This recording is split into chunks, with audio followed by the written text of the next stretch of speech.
All right, Shalom. First and foremost, I want to give all honor, glory, and praise unto Yahweh Ba'Shem Yahushai, Ba'Hashem Rakakadash. Double honors to our apostles and our elders of Great Millstone for teaching us His truth to rule well. The brother Izar. And I'm just going to go into Revelation 13. And I'm just going to skip into verse 16, because we're at the end, man.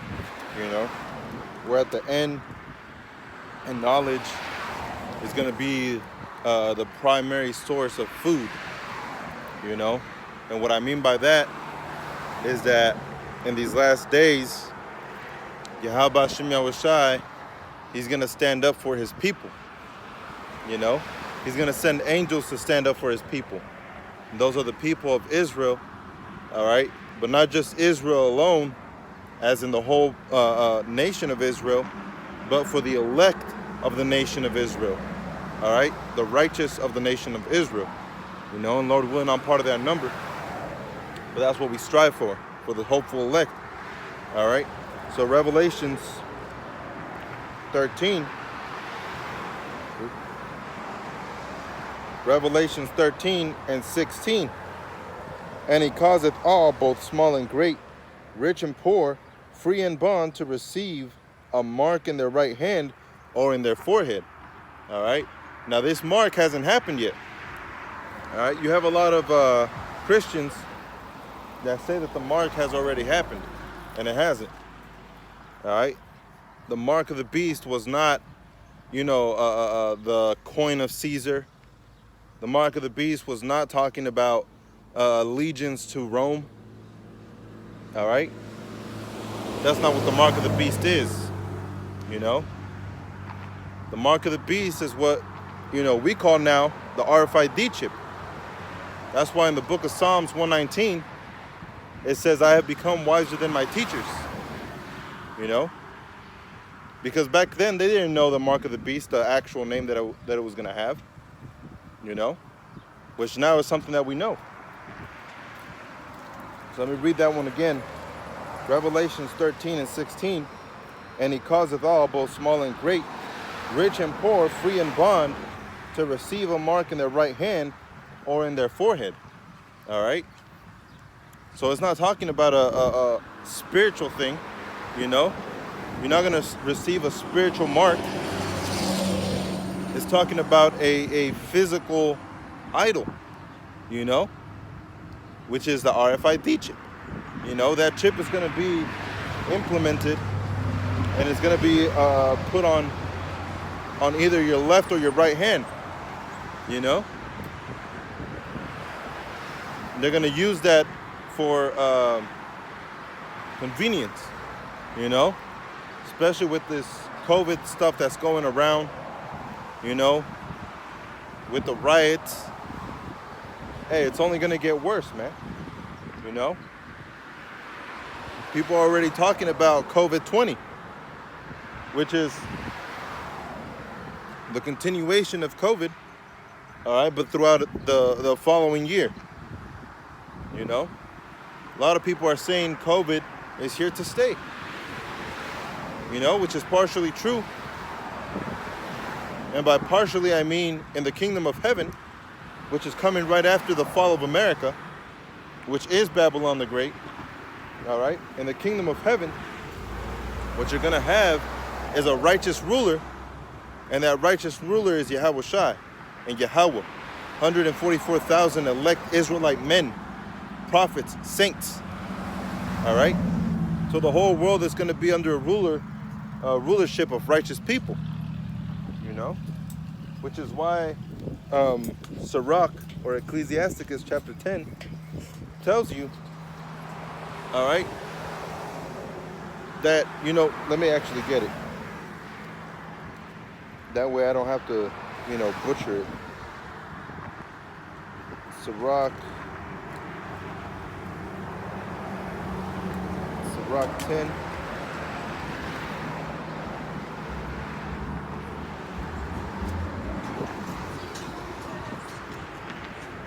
Sirach 10:1, it says, a wise judge will instruct his people, and the government of a prudent man is well ordered. All right, and this America is out of order, man. You know, this whole world is out of order. You know, you have women speaking out where they shouldn't. You know, you have men that try to become as women. This world is out of order, man. You know, if this world was in order, and if this world was righteous, and we really are living in an era of Christianity to flourish, all right, you would have your king or your president letting you know and instructing you what you need to do from, you know, your birth all the way up until, you know, you're an older man, to instruct you in righteousness. But that's not happening. You know? You don't have Donald Trump telling people, hey, you need to do this, this, and this to get, you know, good credit, and, you know, I'll help you out and I'll send this much. You don't have any of that happening, man. You know? People don't care. That's why those riots were tearing down, you know, most of America. Riots throughout the four corners, man.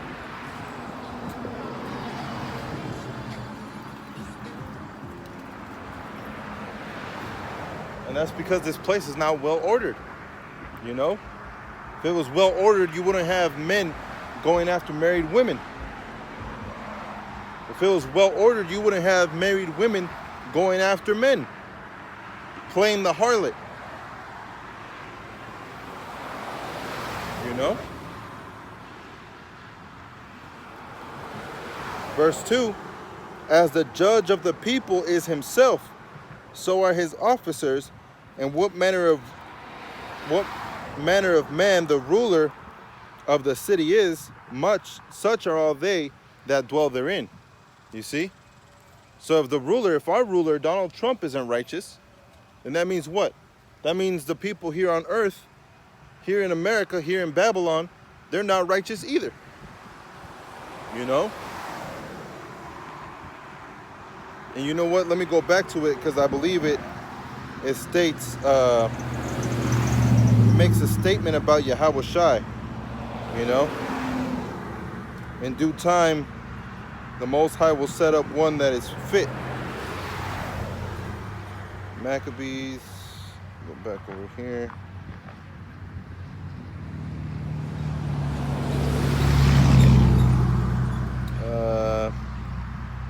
Sirach 10:3, an unwise king destroyeth his people. All right? And why do you think a lot of people die from obesity? That's not a righteous thing, man. You know, that's unbalanced. And an unjust weight is an abomination unto the eyes of the Most High. You know?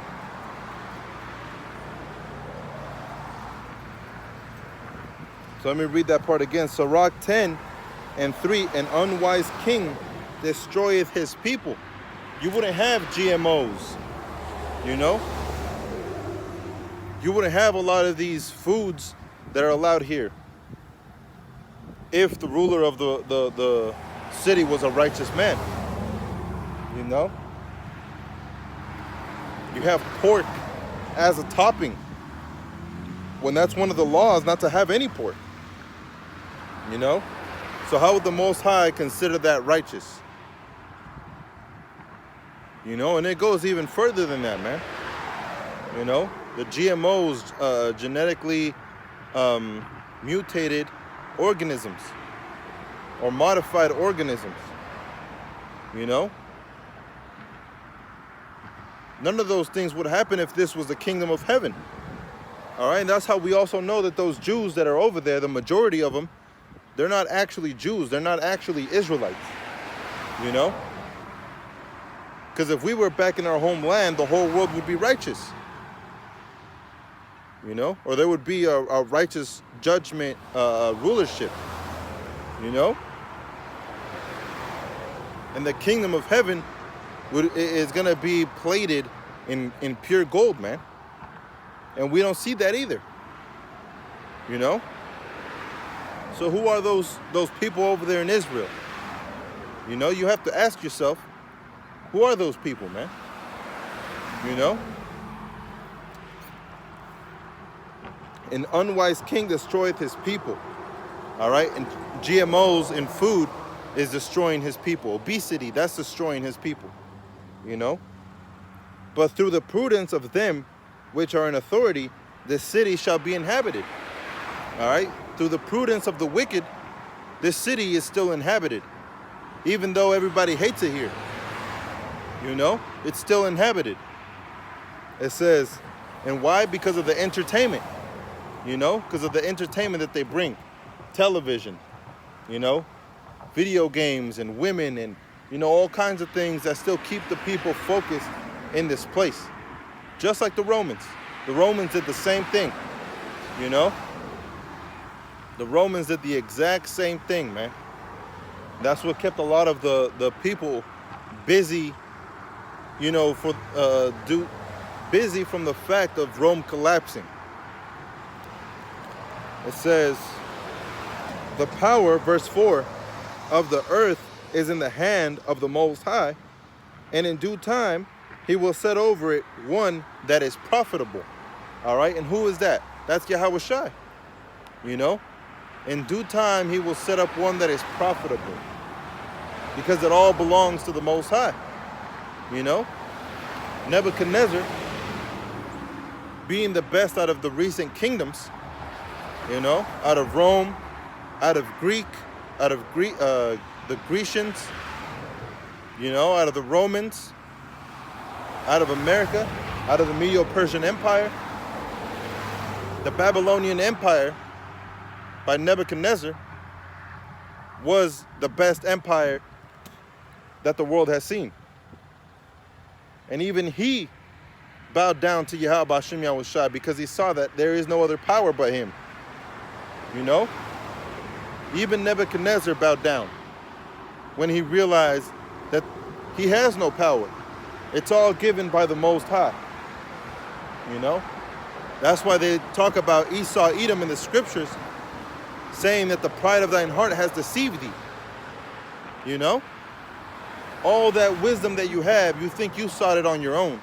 You think you got it all on your own. Not realizing that it was the Most High that gave it to you. It says, back in Revelations 13 and 16, and he causeth both small and great, rich and poor, free and bond to receive a mark. Now who is he? Who is this he?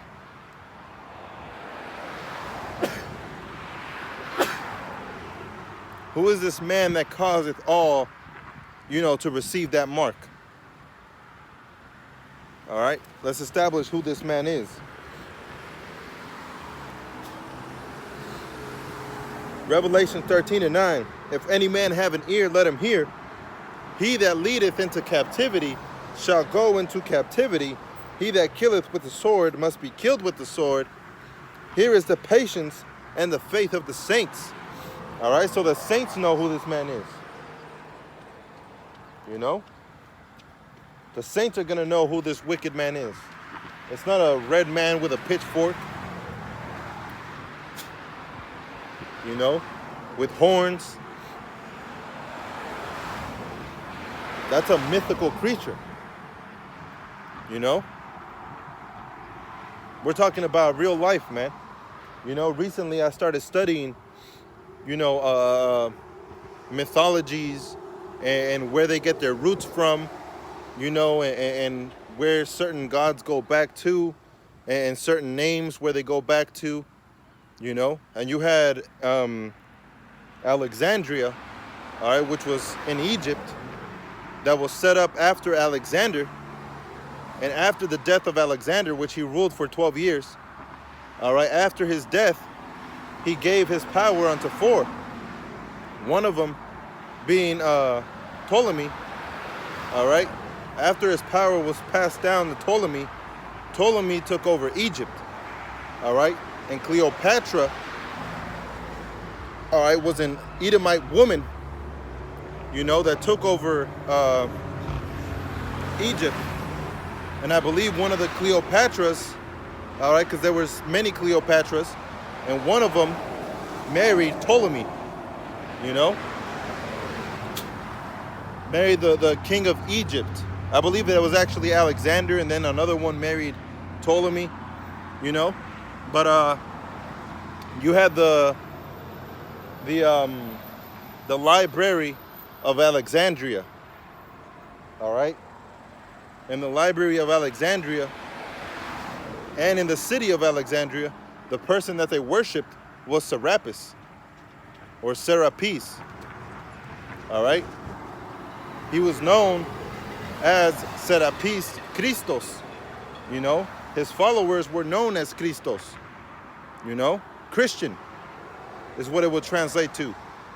The followers of Serapis Christos, And you had the the priests of Serapis, all right, which was created by Ptolemy to bring the Greek god Zeus and the Egyptian god Osiris into one, which was created Serapis, all right, and not even coincidentally, but perfectly, I should say, the priests of Serapis wore robes, and on top of those robes they wore leopards, and those were the followers of Serapis, the Christos, the Christians. But that all goes back to Alexander the Great. Alexander the Great was known as that great leopard, and that's why his followers, the followers of Serapis ended up wearing leopards. It's a funny thing, you see? And the reason why is because of Alexander, man.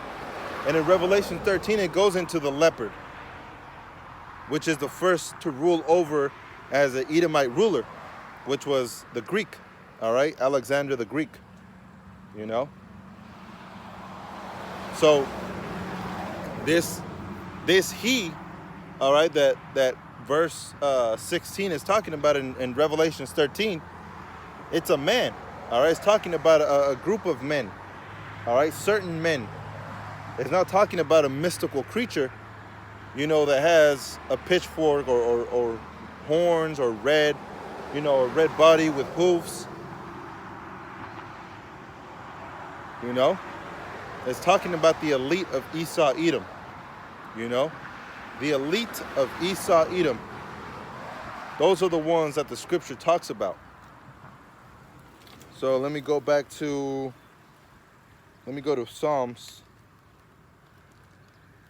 Book of Psalms, chapter 55, and I'll come back to Revelation 13. Let me just hold Job chapter 9. And then go to Psalms 55.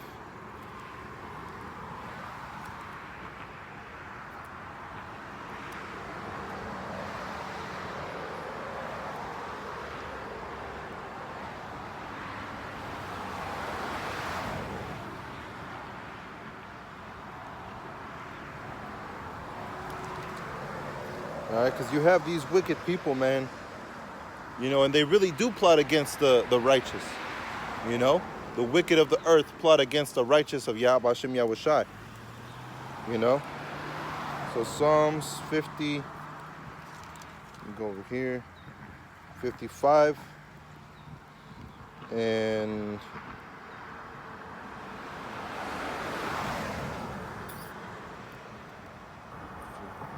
58, Salakia.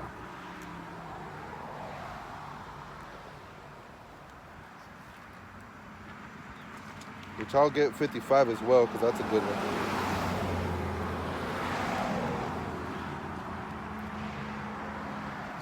Psalms 58 in verse 1. Do ye indeed speak righteousness, O congregation? Do ye judge uprightly, O ye sons of men?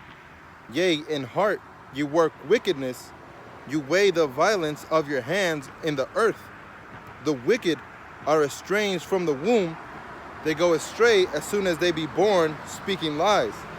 Their poison is like the poison of a serpent. They are like a deaf adder that stoppeth her ear, which will not hearken to the voice of the charmers, charming never so wisely. All right, and in Luke 16,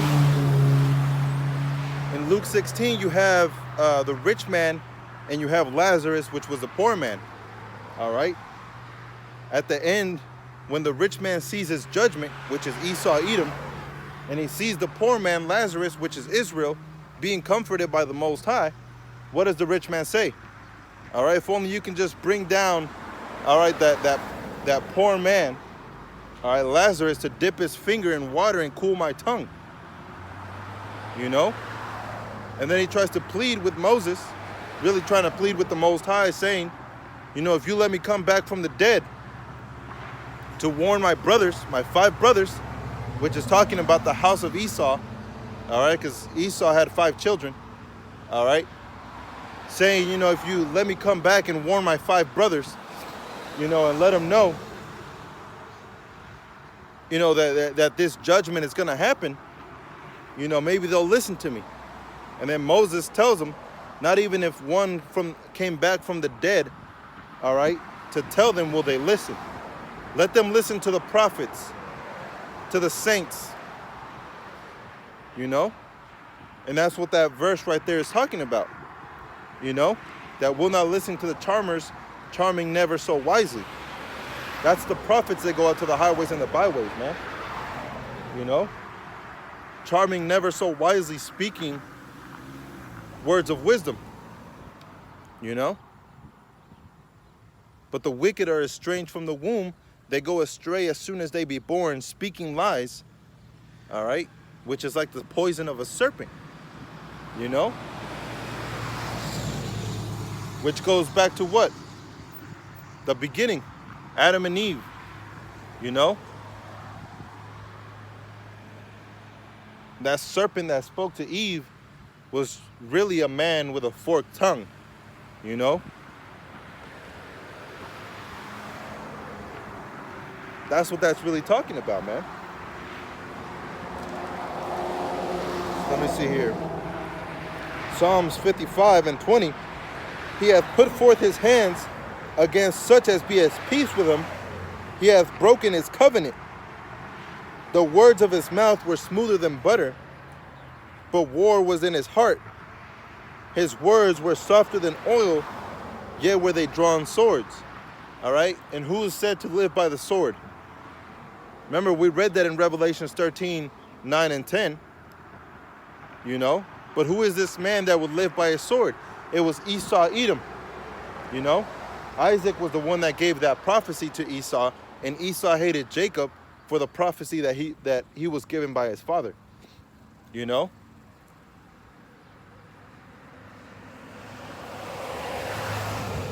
He was told he would have the dominion of the earth. But first, he would have to break his yoke from off his brother's, he would have to break the yoke from off his neck, which means his brother was not going to be over him anymore. And when did that happen? During the Greeks, during the Romans, Germania Major, Germania Minor. There was a 1,000-year period, and then Satan was loose for a little season, talking about Esau, Edom.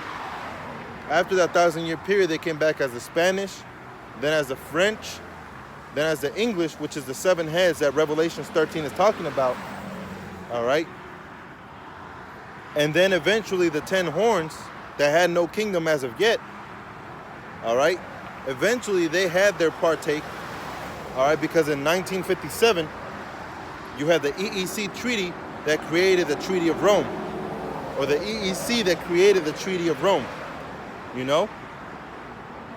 That's the same thing that Revelation 17 talks about when it said, you know, that thing that was going to get that rulership, you know, that dragon that was dead and still is, that was wounded to death and still is, you know, talking about the Roman system.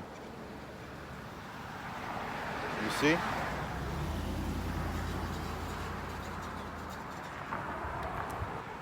So Esau, Edom has been, you know, talking talked about in the scriptures for a very long time, because it was prophesied that he would have the dominion of the earth, you know? And I always bring out 2nd Ezra chapter 6, verse 9, because that one goes straight to the point, man. You know, Obadiah chapter 1, you know, really the whole book of Obadiah is condemning Esau, Edom. All right, in verse 21, it talks about how we overthrew Esau, Edom, and then the Most High got the kingdom. That's the same thing that 2nd Ezra 6 and 9 is talking about, you know? Even the apostles knew this, you know? The apostles knew this because they said, fear not. How did it go? I believe it was like, fear not, little ones, you know, for the Messiah, for Yahweh Shai shall come back and bruise the serpent under his heel, you know? They weren't just talking about the Roman Empire. You see, they were talking about the end, you know, the very end, man. Death and destruction of Babylon the Great. Mystery of Babylon, that great whore that sitteth upon the beast. You know? So let me go back. Psalms 55 and verse 22. Cast thy burden, Salakia, verse 21. The words of his mouth were smoother than butter, but war was in his heart. His words were softer than oil, yet were they drawn swords. Look what happened with his treaties that he had with the Native Americans. He didn't honor them. All right, he backstabbed every single treaty that he could make with an Israelite. All right, that was him breaking his yoke from off his neck. You know?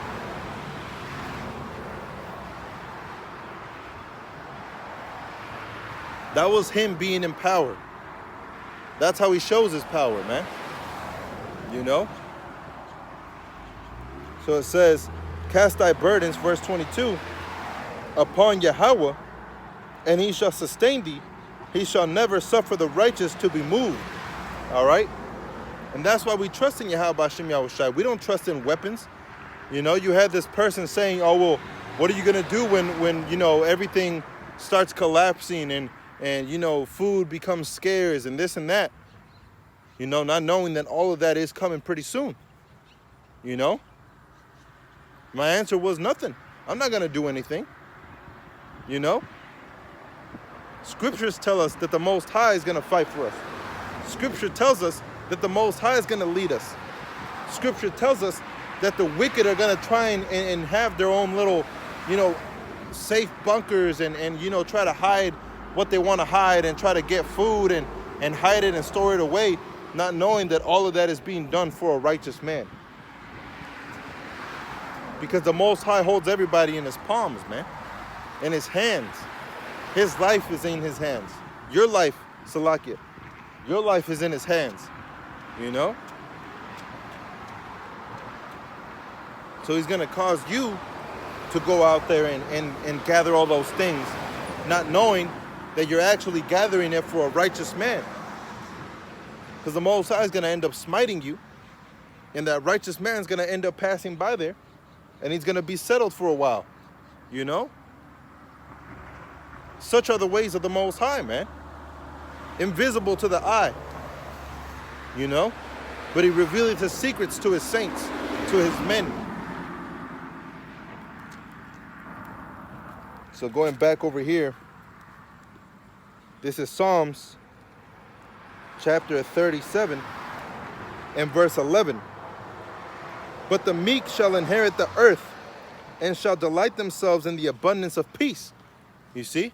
That's another reason why we know we're not in a peaceful world, man. The saints aren't ruling. You know? The righteous aren't ruling. So who's in rulership? You have to ask yourself, man. Who's in rulership if the Most High, Yahweh Shai, if the saints, you know, the angels, if they're not in rulership, who is? It's not Satan, all right? The demon Satan is not who you ignorantly call Lucifer. You know? It's the elite of Esau. Illuminati. Which means illuminated. Which Lucifer means luz meaning light. You know? The illuminated one. It's not the elite, man. You know, they're not going to have the kingdom. But they're the ones in rulership now. And that's why in Luke chapter 16, when it talks about the rich man and the poor man, the rich man had his fun. Being Esau, Edom, the elite, you had your fun, man. You had your kingdom. You know? Now it's going to come to pass that your kingdom is going to be given to one that is fit, which is the Most High. All right, starting from the Most High Yahweh, Yahweh Shai, and the elect. You know? So it says, verse 12, the wicked plotteth against the just and gnasheth upon him with his teeth. You see? So who are the wicked? Because here it doesn't tell you that spiritual Lucifer, all right, that the fallen angel Lucifer plotteth against the just, plotteth against the righteous. That's not what the scriptures tell you, man. You know? Scripture talks about a man, men, his followers. They plot against the righteous. You know? So who is this man that plots against the righteous of Yahweh Hashem Yahushai? Verse 13. Yahweh, the Lord Yahweh, shall laugh at him, for he seeth that his day is coming. All right, who is this man? This man with a forked tongue. The rulers of the earth and his children. And his children's children. You know? That's who this is talking about, man. Verse 14, the wicked have drawn out the sword and have bent their bow to cast down the poor and needy and to slay such of upright conversations. All right? And that's why you have people like Vocab Malone that come up against this truth, man. Because it's people like him that don't understand this truth. And they envy that. They envy that Yahweh Hashem Yahushai works with us. Every time we've ever come back into power by worshiping Yahweh Hashem Yahushai, you have the heathen that try and wage war against us. You know? It's always happened. But now it's come to the point, and also there came a time where they would try and side with us because they knew that they would lose if they didn't. That's why you had the Canaanites that went up to Israel saying that they were from a faraway land, and they made a covenant. And then when they made a covenant, the Most High got mad and said, why'd you make a covenant with them? Because they were Canaanites, Hamites. You know?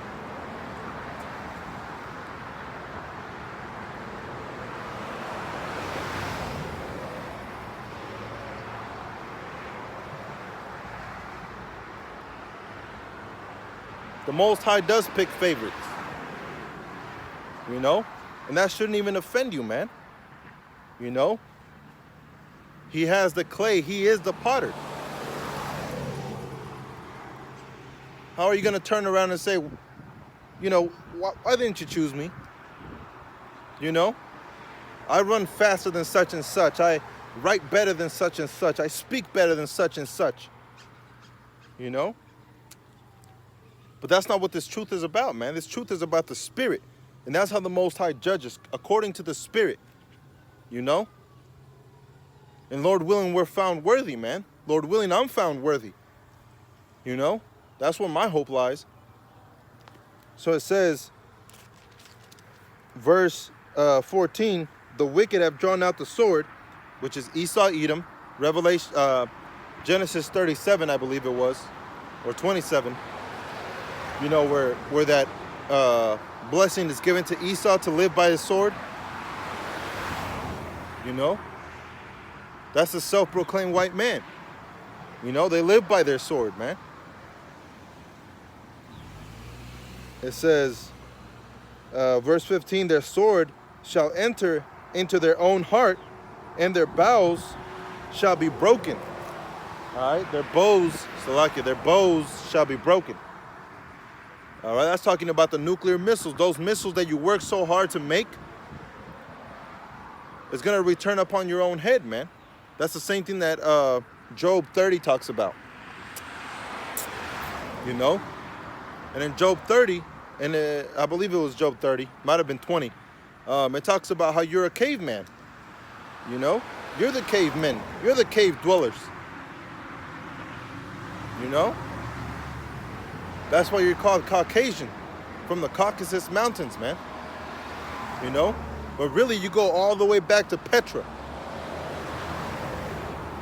You were driven from among men. Because you're viler than the earth, man. You're viler than anything in the earth. You know? You're known as the wicked. So let me see. Verse 16, a little that a righteous man hath is better than the riches of many wicked. All right? And there it goes again. A little that a righteous man hath is better than the riches of the wicked. You know? Which goes back to Luke 16. The rich man and the poor man. It's talking about Esau, Edom, and Israel. Really, those are the only two. Protagonist and antagonist. The antagonist on the left hand is Esau, Edom. The protagonists on the right hand are the righteous of Israel. You know, not all Israel, but the righteous of Israel. Those are the protagonists. You know, but according to the election of the Most High, it's all of Israel. So it says, verse 17, for the arms of the wicked shall be broken, but Yahweh upholdeth the righteous. You see, that's where your faith shall lie, man. You know. It says, Yahweh knoweth the days of the upright, and their inheritance shall be forever. All right, so it's talking about the wicked, you know, being of people. It's not talking about a man with a pitchfork and, you know, horns, and it's not talking about any of that. You know? So it's talking about the literal elite of this world, man. You know? So now I'm going to go into the Charagma. But first, let me get this one. Job chapter 9 and verse 23. If the scourge slay suddenly, he will laugh at the trial of the innocent. The earth is given into the hand of the wicked. He covereth the faces of the judges thereof. If not, where and who is he? If it's not the white man, all right, if it's not the elite of Esau, Edom, then who is it? Who is the wicked? It's not the Arabs. All right? Arabs ain't doing shit, man. You know? Esau, Edom owns them. Esau, Edom owns everything. You know? It's not Russia. All right? Who's the one that's given that power? America. You know? And through America, the elite are working their work on the left-hand side. You know? So let me go back to Revelations.